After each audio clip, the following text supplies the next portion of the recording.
에베소서 4장 말씀으로 계속 말씀을 나누고 있고요. 에베소서 4장으로 나누는 말씀의 5번째 시간이고, 성경과 소통의 원리라고 하는 제목으로 4번째 말씀을 나눕니다. 에베소서 4장은 너희가 부르심을 받은 일에 합당하게 행하여 라고 하는 말씀으로 시작합니다. 그리고 부르심을 받은 부름에 합당하게 행하는 일의 핵심은 22절부터 24절까지의 말씀입니다. 너희는 유혹의 욕심을 따라 썩어져가는 구습을 따르는 옛 사람을 벗어버리고 오직 심령으로 새롭게 되어 하나님을 따라 의와 진리의 거룩하심으로 지으심을 받은 새 사람을 입어라.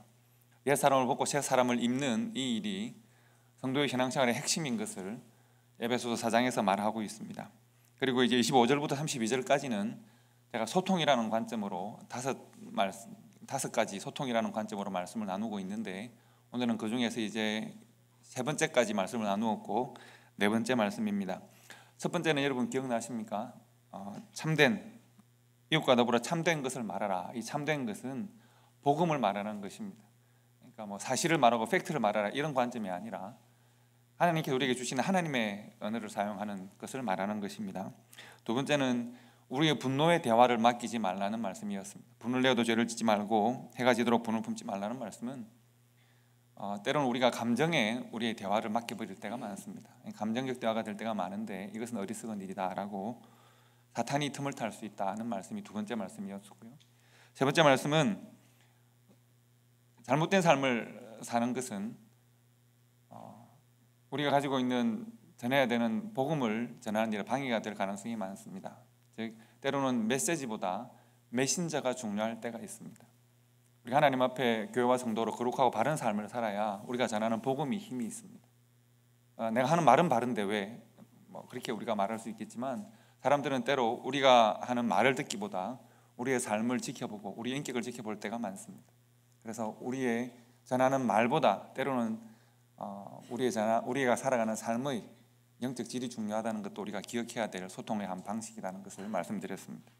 오늘 4번째 말씀은 그야말로 대화에 관한 이야기입니다. 말에 관한 4번째 말씀이라고 보시면 되겠습니다. 우리가 흔히 우리가 만나는 우리들의 실수가 있습니다. 우리가 사랑하는 사람들, 하나님이 허락하신 가장 아름다운 관계, 가족, 또 부부, 자녀와 부모의 관계, 또 교회 안의 성도와 성도의 관계 속에서 흔히 하는 실수들이 있습니다. 오늘 그것이 본문에 잘 나와 있습니다. 자, 그 중에서 인터넷에 공개적으로 인터넷 상담을 한 케이스가 하나 있어서 여러분께 소개를 드리려고 하는데, 제가 읽어드리겠습니다. 어느 어머니가 딸에게 말로 실수를 하고 후회 가득한 상담을 한 것이 있어서 제가 여러분들이 읽어드립니다. 하루는 이런 일이 있었답니다. 저녁 식사 후 딸아이가 플룻을 불고 싶다고 말했습니다. 요즘 한참 배우고 있는 플룻 연주 솜씨를 엄마 아빠 앞에서 뽐내고 싶었나 봅니다. 그래서 그러라고 했는데 생각만큼 실력이 되지 못했습니다.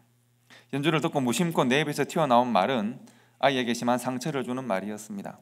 우울하게 돌아서는 딸을 뒤로 하고 저는 남편과 산책을 나갔습니다. 산책 도중에 남편이 방금 전의 상황에 대한 이야기를 꺼내면서 딸에게 너무 심한 말을 한 거 아니야? 라고 말을 했습니다. 산책이 끝나자 제가 아이의 방에 들어갔습니다. 아이에게 엄마가 너무 심하게 말을 해서 미안해 몇 번이나 사과를 했습니다. 아이의 표정을 보니 다행히 마음이 조금 풀어진 것 같았습니다. 저는 어렸을 때 상대방의 말 때문에 상처를 많이 받았고 그때마다 결심한 것이 있었습니다.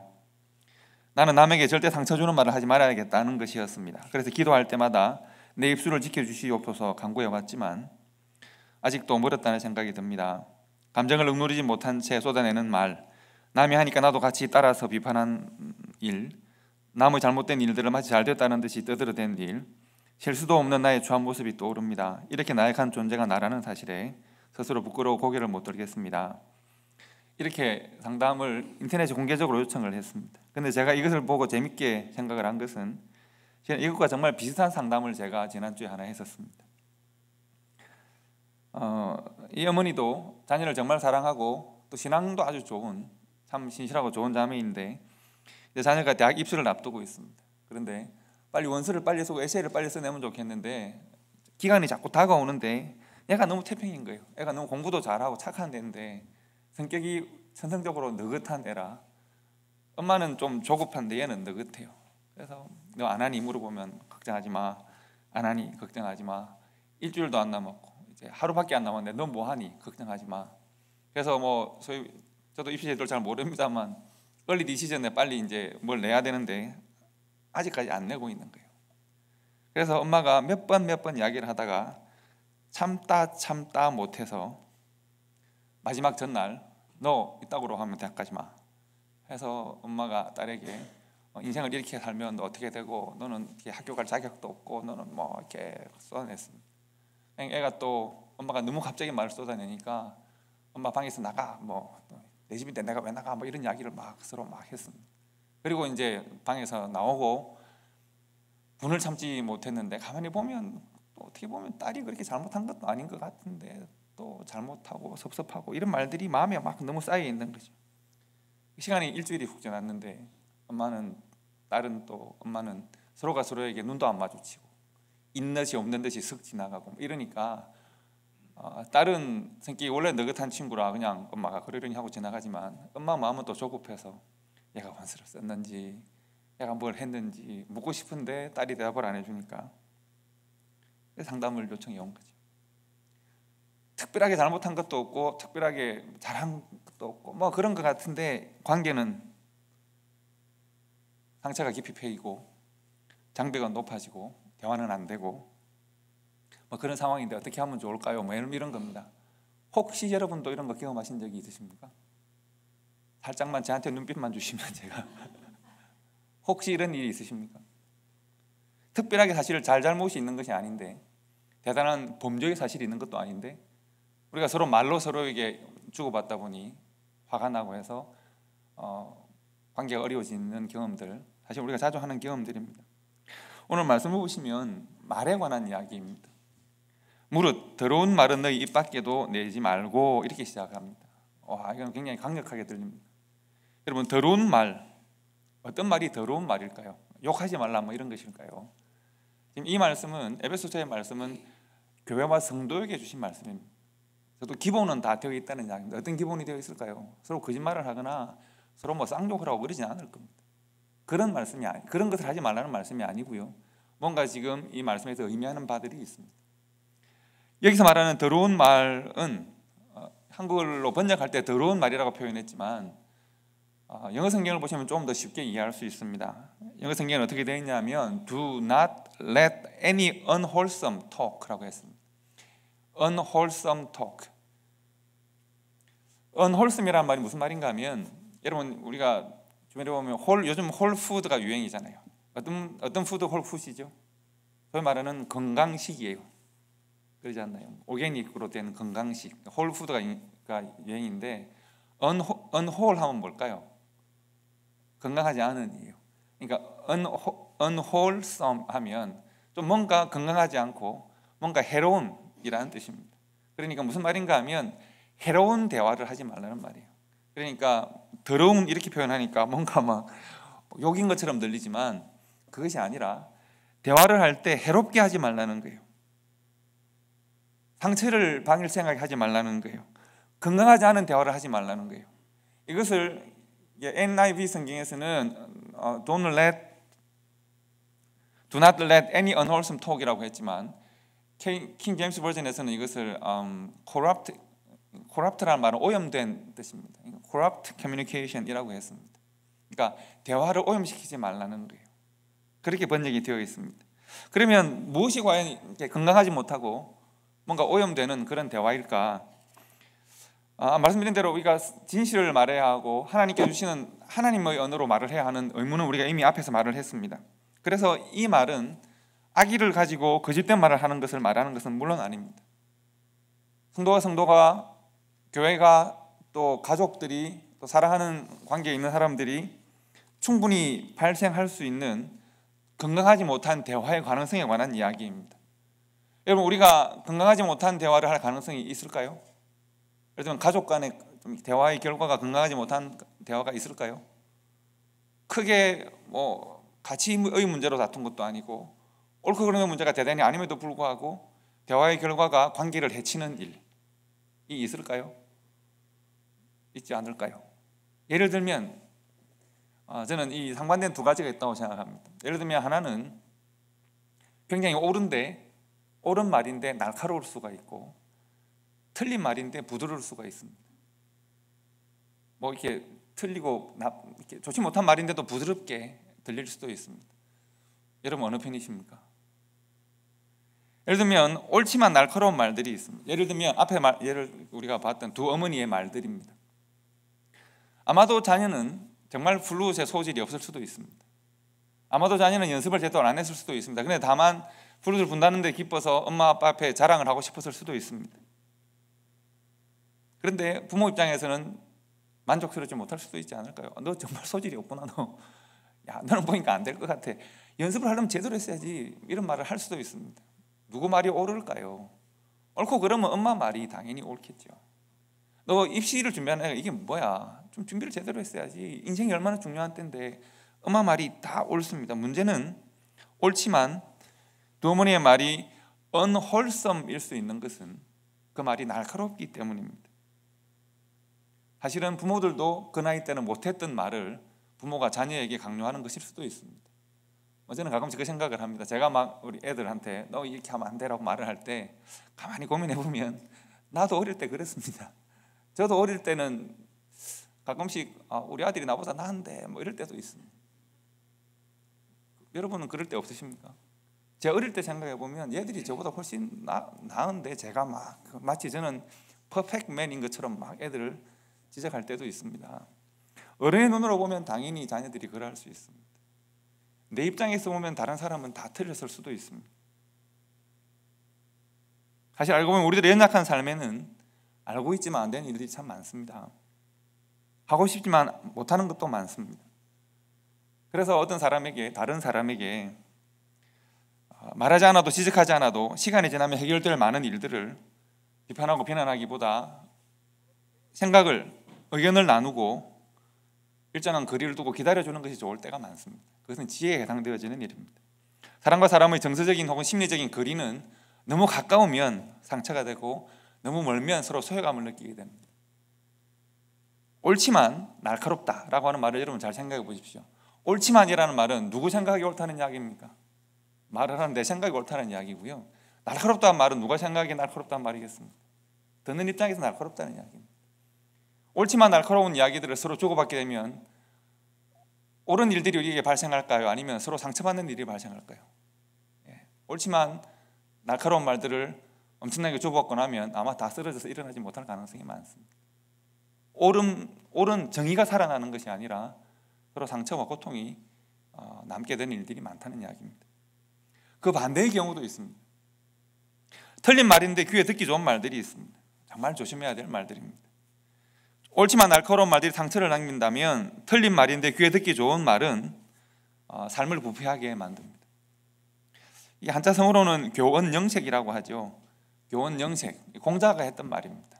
공자가 이제 논어에 보면 나오는 말인데 그 예화가 재밌더군요.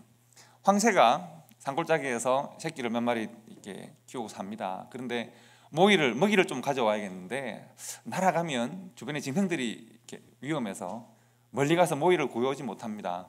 그래서 황새가 고민을 하고 있을 때 마침 자기에게 친구가 되는 새 한 마리가 있습니다. 이 새가 와서 내가 둥지를 지켜줄 테니까 너는 어미의 사랑으로 가서 먹이를 가져와라. 엄마가 애를 지켜야지. 내가 너를 어떻게 믿고 나는 풀만 먹는 새야. 나는 풀만 먹고 나는 정말 아이들을 사랑한단다. 난 너의 사랑을 존중한단다. 뭐 이런 그래서 좋은 친구가 되었습니다. 그래서 이 새에게 새끼들을 맡기고 둥지를 맡기고 멀리 가서 먹이를 가져왔습니다. 가져와 보니까 새끼들이 한 마리도 없습니다. 알고 보니까 자기에게 그렇게 친절하게 대했던 풀만 먹는다고 말했던 그 새는 솔개라고 하는 매 중에 하나였습니다. 그래서 솔개가 황새를 속여서 교원영색하여서 새끼를 다 잡아먹었다 이런 이야기를 하면서 공자가 제자들에게 한 말이 교원영색이 가장 위험하다는 거죠. 그렇게 했다는 말입니다. 사실은 부드러운 말과 좋은 얼굴로 내가 듣고 싶은 말을 해주는 것은 참 위험한 일입니다. 그래서 옳지만 날카로운 말들과 부드럽지만 옳지 않은 말들 사이에 어떻게 보면 우리가 늘 살아간다고 말할 수도 있겠습니다. 그 사이에 우리가 하나님 앞에서 분별력을 가지고 하나님의 뜻을 분별하고 또 우리가 나눠야 될 말들을 고민해야 합니다. 때로는 또 필요 없는 말들도 있습니다. 필요 없는 말, 우리가 듣지 않아도 되고 알 필요가 없는 말들도 또한 많습니다. 우리가 이것을 가십이라고 말을 많이 하죠. 여러분, 아이스 브레이킹과 가십은 다릅니다. 관계를 좀 좋게 하기 위해서 이제 던지는 말들로 가십은 다르고요. 우리 마음을 편하게 해주는 말과 가십 또한 다릅니다. 너무 옳고 바른 말, 당연히 뭐 옳은 말을 했지 틀린 말을 했나 하지만 필요 없는 말일 가능성도 있고요. 내가 생각할 때 너무 유익하지만 그러나 결국은 관계에 해로운 말들도 있습니다. 우리가 unwholesome이라는 말을 좀 기억하시면 우리의 대화가 건강하지 못할 수도 있다. 우리의 건강을, 관계의 건강성을 해치는 말을 들을 수도 있다는 고민들을 좀 하면 좋겠습니다. 여러분, 제가 좀 전에 드린 이런 말씀, unwholesome하거나 코랍되어졌거나 이런 말들이 과연 교회와 성도 사이에 있을까요? 과연 나는 그런 말을 할까요? 우리 가족은 이런 말들에 자유로울까요? 우리가 그렇지 않으면 좋겠습니다. 하지만 또 조금 그렇기도 한 것 같습니다. 우리가 연약하기 때문에 때로는 이런 일들이 있는 것 같습니다. 그러면 우리가 과연 어떤 방식으로 unwholesome 아닌 corrupt communication이 아닌 어떤 방식의 소통을 해야 할까? 오늘 본문의 사도 바울은 하나님께서 바울을 통해 아주 단호하게 하시는 말씀이 있습니다. 그것은 뭔가 하면 선한 말을 하여라고 하는 말입니다. 그러니까 unwholesome한 건강하지 못한 말이 아니라 선한 말을 하라라고 합니다. 어떤 말이 선한 말일까? 어떤 말이 선한 말인가 하면 오직 덕을 세우는 데 사용할 수 있는, 그러니까 덕을 세우는 데 사용할 수 있는 선한 말을 하라. 그러면 덕을 세운다는 것은 과연 무슨 말일까? 우리가 고민할 수 있지 않겠습니까? 선한 말은 덕을 세우는 말입니다. 덕을 세운다는 것은 무슨 말일까? 오늘 죄송하지만 한 가지 더 영어를 쓰면 edifying이라는 말입니다. Which is good to the use of edifying. edifying이라는 말이 핵심적인 단어입니다. 우리가 잘 쓰는 단어는 아닙니다. edifying이라는 말은 어떤 말인가 하면 서로를 고양시키다는 말입니다. 서로를 좀 더 성숙시키고 좀 더 수준 높게 만들어 준다는 뜻입니다. 그러니까 선한 말은 어떤 말인가 하면 그 대화의 결과가 서로의 영적 상태를, 서로의 도덕적 상태를, 서로의 생각이나 서로의 삶을 좀 더 높여주는 그런 말입니다. 어떤 말을 성도가 해야 하는, 어떤 대화가 성도가 나눠야 하는 선한 대화인가, 선한 소통인가? 대화의 결과가 서로의 삶의 질과 영적인 수준을 높여줄 수 있는, 그래서 서로를 세워주는 그런 대화이다라는 것입니다. 여러분, 성도가 대화합니다. 부모와 자녀가 대화합니다. 부부가 대화합니다. 모든 대화의 주제의 가능성이 다 열려 있고 대화의 방법 또한 다 열려 있습니다. 중요한 것은 어떤 대화의 주제로 어떤 대화를 해도 좋지만 우리가 생각해야 합니다. 이 대화의 결과가 우리를 서로 높여주고 서로를 세워주는가, 우리를 좀 더 성숙시키는가 하는 것입니다.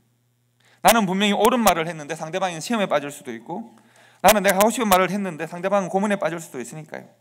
나는 내가 진짜 너를 위해서 하는 말이야. 그런데 그 사람이 상처받고 쓰러질 수도 있으니까요. 내가 어떤 의도를 가지고 있다는 것보다 더 중요한 것은 이 대화의 결과가 과연 서로를 세우는 데 함께 나아가는가 하는 것입니다. 서로를 좀 더 성숙하고 나은 신앙과 삶으로 도울 수 있는가. 우리가 말하지 않고 살 수 없다면 우리 대화의 결과, 말의 결과에 대한 고민들을 이렇게 해야 된다는 겁니다. 아까 제가 말씀드린 두 케이스를 보십시오. 두 어머니가 좋지 못한 의도를 자녀들에 대해 이만큼이라도 가지고 있을까요? 그렇지 않습니다. 좋지 못한 의도를 단 손톱만큼도 가지고 있지 않을 겁니다. 좋은 의도를 가지고 하는 날카로운 말들이 만들어내는 어리석은 삶의 결과가 있을 수 있습니다. 어머니의 신앙과 자녀의 신앙이 함께 서로 고양되어지고 성숙해질 수 있는 그런 방식의 대화가 선한 대화이고 우리가 그런 대화를 하자, 이렇게 말합니다. 여러분은 아마 하나님이 허락하신 가장 사랑해야 되는 관계, 가장 은혜와 복으로 주신 관계로부터 아주 깊은 상처를 말로 받은 적이 아마 틀림없이 있으실 가능성이 있지 않을까요? 우리에게 가장 큰 상처를 주는 사람은 가장 가까운 사람들이 가능성이 많습니다. 사랑하기 때문에 남기는 상처라고 생각합니다. 하지만 우리가 이제 고민해야 되는 것은 우리가 허락하신 그 사랑하는 관계, 하나님이 허락하신 창조 이후에 주님 오시는 날까지 깨어지지 않을 하나님이 세우신 두 관계는 가정이라는 관계와 교회라는 관계입니다. 가정이라는 관계, 교회라는 관계에서 우리가 서로를 고양시킬 수 있는, 영적으로 높일 수 있는 아름다운 소통이 성령 하나님과 더불어 있어야 합니다. 그렇게 있을 수 있기를 바랍니다. 그러면 왜 우리가 선하고 좋은 말, 서로를 고양시키는 말을 해야 하는가? 사도 바울은 왜 그런가라고 하는 질문에 대하여 은혜라는 말을 사용합니다. 듣는 자들에게 은혜를 끼치게 하라라고 하는 말을 사용합니다. 여러분, 사도 바울을 통해서 하나님이 초대교회 여러 교회에 편지를 주실 때 자주 사용하는 논리가 있습니다. 성도와 교회가 어떻게 살아가자라고 할 때 사도 바울은 크게 두 단계의 논리를 사용합니다. 그런데 이 논리는 이미 예수님께서 먼저 사용하신 논리입니다. 제자들이 어떻게 살아가야 하고 교회가 어떻게 살아가야 할까? 예수님이 먼저 사용하신 논리가 있습니다. 뭔가 하면 하나님이 너희를 사랑한 것 같이, 내가 너희를 사랑한 것 같이, 그 다음 어떻게 해요? 너희도 서로 사랑하라. 이것이 예수님이 사용하신 논리입니다. 내가 너희를 사랑한 것 같이, 내가 너희를 위해 십자가에 못 박히는 것 같이, 내가 너희를 죽기까지 사랑한 것 같이 너희도 서로 사랑하라. 이것이 예수님이 사용하는 두 단계의 논리입니다. 사도 바울 또한 똑같은 논리를 사용합니다. 우리가 하나님께 은혜를 받은 것 같이, 우리가 하나님께 놀라운 은혜와 사랑을 받은 것 같이 우리도 서로를, 우리도 이웃을, 우리도 세상을 이렇게 은혜를 끼치고 사랑하자라고 하는 말씀입니다. 그래서 아까 4장에는 우리가 하나님을 본받는 자가 되자, 우리가 하나님께서 허락하신 은혜에 합당한 삶을 살자라고 하는 것이 4장 전체의 말씀입니다. 그리고 4장 마지막 부분에는 특별히 우리의 언어 생활, 소통은 어떻게 해야 되는지를 말씀합니다. 5장에 그래서 넘어가면 4장 마지막 절에 보시면 다음 주에 말씀을 나눌 텐데 서로 친절하게 불쌍히 여기고 서로 용서하고 하나님이 그리스도 안에서 너희를 용서하신 것 같이 하라. 4장 마지막 절에 이렇게 말씀하고 소통의 이야기가 끝나고 5장으로 넘어가면 그러므로 사랑받는 자녀같이 너희는 하나님을 본받는 자가 되고 그리스도께서 너희를 사랑하신 것 같이 너희도 사랑 가운데서 행하라. 이렇게 되어 있습니다. 예수님께서 제자들에게 주신 논리와 똑같은 논리로 하나님께 사도 바울을 통하여서 교회와 성도들을 권면합니다. 하나님이 너희를 사랑하신 것 같이 너희도 서로를 섬기고 사랑하는 그런 교회와 성도가 되자. 우리가 하나님께 받은 은혜가 하나님께서 허락하신 은혜로 우리에게 머물러 있는 것이 아니라 우리의 소통의 관계를 통해서, 소통하는 과정을 통해서 서로에게 그 은혜가 나눠질 수 있도록 하자라고 하는 것이 소통에 대한 네 번째 원칙입니다. 왜 우리가 서로를 유익하게 하고 서로에게 덕을 세우는 말을 해야 하는, 왜 우리가 그런 거룩한 의무를 가지는가? 왜 내가 상대방에게 내 생각이 옳은 말을 하고 상처받든 말든 내 생각은 이게 옳아, 내가 뭐 좋은 뜻으로 하지 뭐 잘못된 뜻으로 하나? 내 뜻만 생각하는 것이 아니라 이 말의 결과가 선한 열매를, 이 말의 결과가 건강한 관계를 맺을 수 있는지를 내가 고민해야 되는가 하면 내가 하나님께 받은 은혜가 있기 때문입니다. 여러분 한번 잘 생각해 보십시오.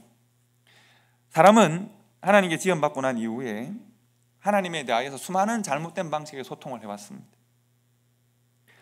사람이 결과를 감당할 수 없는 잘못된 방식의 커뮤니케이션을 사람은 계속 해왔습니다. 결국 사람은 하나님을 배신하고 하나님을 배반했습니다. 결국 사람은 하나님의 뜻을 왜곡하고 하나님이 주시는 말씀을 계속 자기화해서 다른 사람을 속이기도 했습니다. 하나님은 우리들에게 선하고 좋은 방식의 대화를 계속 시도하셨지만 사람은 계속 하나님의 뜻을 왜곡해왔습니다. 왜곡의 결과는 하나님을 배신한 것입니다. 왜곡의 결과는 메시아를 십자가에 못 박은 것입니다.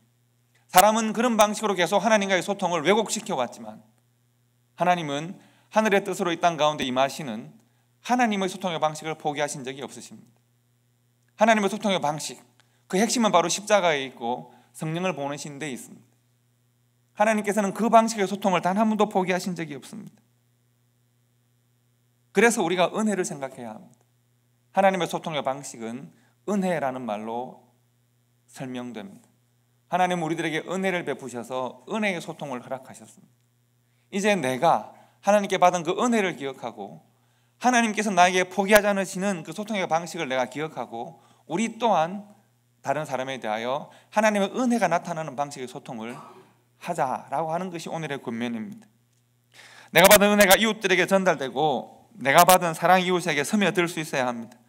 혹 다른 사람은 나에게, 혹 세상은 나에게 내가 이전에 하나님께 대하여 왜곡했던 그 소통의 방식으로 때로는 모함하고 거짓으로 대하고 모략할지라도 내가 하나님이 나에게 대하셨던 그 방식으로 내가 세상을 대할 수 있는가? 내가 이웃을 대할 수 있는가? 때로는 내가 왜곡당하고 내가 오해받을지라도 나는 하나님이 내게 허락하신 은혜와 진리로 대할 수 있는가? 어떤 상황에서도 덕을 끼치는 소통에 성공할 수 있는가? 내가 생각하는 분노와 내가 생각하는 진리와 내가 생각하는 정의를 넘어서서 나의 생각을 넘어서는 하나님의 은혜가 내 소통의 가장 중요한 방식일 수 있는가? 이것을 지금 묻고 있는 것입니다. 그래서 어떤 상황에서도 건강하지 못한 말로 관계를 깨뜨리지 말고 오직 덕을 세우는 일에 소용되는 대로 선한 말을 해서 하나님이 우리에게 주신 은혜를 서로에게 끼치는 그런 대화를 하자. 이것이 29절의 말씀입니다. 대화의 결과가 서로에게 하나님이 우리에게 보여주신 그 은혜를 보여줄 수 있는 대화인가? 서로를 세울 수 있는 대화인가?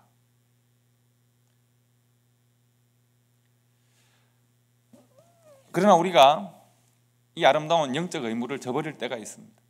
하나님께 우리에게 주시는, 하나님이 단 한 번도 포기하지 않으시는 놀라운 은혜의 소통을, 그것이 우리들의 의무로 주어져 있는데 때로는 우리의 삶의 여러 가지 상황이나 또 우리의 성품이나 여러 가지 이유로 우리가 그 거룩한 의무를 저버릴 때가 있습니다.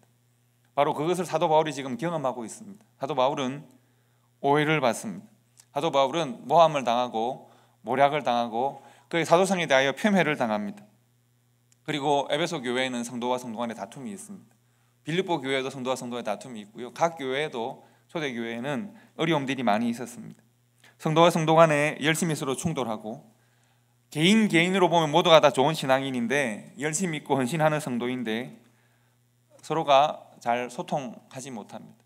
하나님께 받는 은혜는 많은데 서로에게 은혜를 끼치는 일에는 계속된 실패를 합니다. 잘못된 소통이 공동체의 분열로 나타나기도 하고 서로의 마음의 상처로 남기도 합니다. 그래서 하나님께서 지금 이 말씀을 주시는 겁니다. 하나님께서 사도 바울을 통해서 말씀하십니다. 잘못된 소통으로 너희들이 관계에 어려움이 생기면 성령 하나님이 근심을 한다는 겁니다. 3절 말씀을 보시면 하나님의 성령을 근심하게 하지 말라라고 권면하고 있습니다. 여러분, 축도를 할 때 여러분 매번 축도 매주 들으시잖아요. 그때 삼위 하나님의 가장 핵심적인 성품과 역할이 축도에 함께 있습니다. 여러분 기억나십니까? 주 예수 그리스도의 뭡니까? 예수 그리스도의 막 목사님들이 보면 막 화려하게 꾸며서 스크롤 많이 하시니까 헷갈리실 텐데 예수 그리스도의 뭘까요? 은혜입니다. 하나님은 주 예수 그리스도의 은혜와 그 다음에 하나님의 사랑과 성령의 교통입니다. 성경에 나와 있는 대로 그대로 하면 그리스도의 은혜와 하나님의 사랑과 성령의 교통, 은혜와 사랑과 교통입니다. 예수 그리스도 십자가의 은혜, 하나님은 독생자를 보내시는 사랑, 그리고 성령 하나님은 교통하시는 하나님이십니다. 커뮤니케이션의 영이십니다. 하나님의 영으로 우리가 하나님과 교제합니다. 그거로 땡 끝났을까요? 하나님의 영은 우리의 교제도 함께 하십니다. 우리의 교제가 깨어지고 우리의 대화가 깨어지는 것은 하나님의 영의 흐름을 방해하는 것과도 같습니다. 여러분, 성령의 열매는 사랑과 희락과 화평과 오래 참음과 자비와 양성과 충성과 온유와 절제, 이렇게 9가지로 나와 있습니다. 그래서 한번 잘 생각해 보십시오. 성도와 성도가 혹은 가족과 가족이 혹은 사랑하고 섬겨야 되는 관계가 unwholesome talk나 혹은 corrupt communication을 했다고 합시다. 건강하지 못한 대화를 했습니다. 그 결과는 뭘까요? 과연 이렇게 대화하지 못하고 성령 하나님이 인도하시는 소통을 하지 못하고도 우리가 사랑과 희락과 화평과 온유와 절제와 오래 참음과 자비와 양성과 온유와 절제를 만들어낼 수 있을까요? 하나님은 우리들에게 거룩한 것을 주셔도 그리스도의 은혜와 하나님의 사랑을 주셔도 우리가 소통에 실패하게 될 때 성령의 열매가 손상됩니다. 사랑 없고 희락 없고 화평 없고 오래 참지 않고 자비 없고 양선 없고 충성 없고 온유하지 않고 절제하지 않을 것입니다. 그래서 성령 하나님께서 우리의 잘못된 소통의 방식에 대하여 근심하신다고 본문이 말하고 있습니다.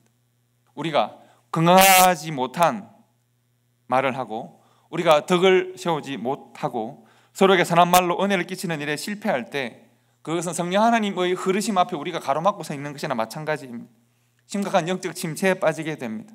하나님께서 에베소 교회에 대하여 사도 바울을 통해 다시 한번 확인하십니다. 너희는 어떤 사람들인가 하면, 에베소 교회는 어떤 사람들인가 하면 성령 안에서 구원의 날까지 인치심을 받은 사람들입니다. 구원의 날까지, 주님 오시는 날까지 성령 안에서 도장을 빵 찍어서 너희는 나의 사람들이다. 너희는 내가 구원하고 내가 피 흘려서 너희들을 산 나의 사람들이다. 도장을 찍었습니다. 그래서 5장 1절로 넘어가면 아까 우리 읽은 바와 같이 그러므로 사랑을 받는 자녀같이 너희는 하나님을 본받는 자가 되고 이렇게 권면하고 있는 것입니다. 우리가 받은 그 사랑을 서로에 대하여, 받은 그 은혜를 서로에 대하여, 받은 그 놀라운 자비를 서로에 대하여 소통함으로 표현할 수 있는 그러한 성도와 교회가 될 때 성령 하나님의 근심이 아니라 성령 하나님의 기쁨이 함께하는 교회와 성도가 된다라고 지금 말씀하는 것입니다. 성도 여러분, 우리는 하나님께서 주시는 하나님의 성품, 하나님의 형상 가운데 가장 하나님을 근접하게 닮은 것 중에 하나는 바로 언어입니다. 여러분, 우리가 생각해 보시죠. 우리는 말은, 하나님과 소통하는 이 말은 하나님이 우리에게 주신 가장 큰 은사이자 하나님을 가장 근접하게 닮은 것입니다. 이 말로 우리는 하나님을 찬양할 수 있고 하나님을 알아갈 수 있고 하나님을 배울 수 있잖아요. 그러나 이 말이라는 것은 참 오묘합니다. 우리는 말로 빚을 갚기도 하고 말로 원수를 만들기도 하고 말로 사랑을 고백하기도 하고 말로 상처를 주기도 하고 우리의 말은 하나님을 찬양하는 데 쓰기도 하고 말로 저주하는 데 쓰기도 합니다. 말로 칭찬하고 말로 비난합니다. 말로 서로를 세워서 높여주고 말로 서로를 매장하고 죽이기도 합니다. 말로 하나님의 나라를 증거하는데 그 말로 하나님의 나라의 영광을 가리기도 하는 것이 우리의 언어입니다. 말씀드린 대로 말은 사람에게 있어서 하나님의 형상을 가장 닮은 은사인데 하나님을 가장 대적하는 무기가 되기도 합니다.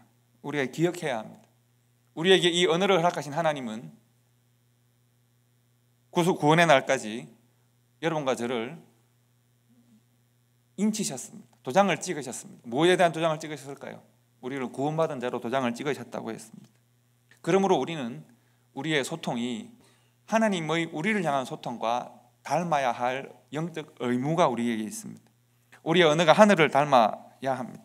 우리의 언어가, 우리의 소통이 우리를 구원하신 주님의 성품을 닮아야 합니다. 우리의 언어를 통해서 하나님의 우리를 향한 사랑이 증거되고 하나님께서 우리에게 허락하신 은혜가 서로 나누어질 수 있는, 서로에게 은혜를 끼치는 방식의 소통이 있어야 합니다.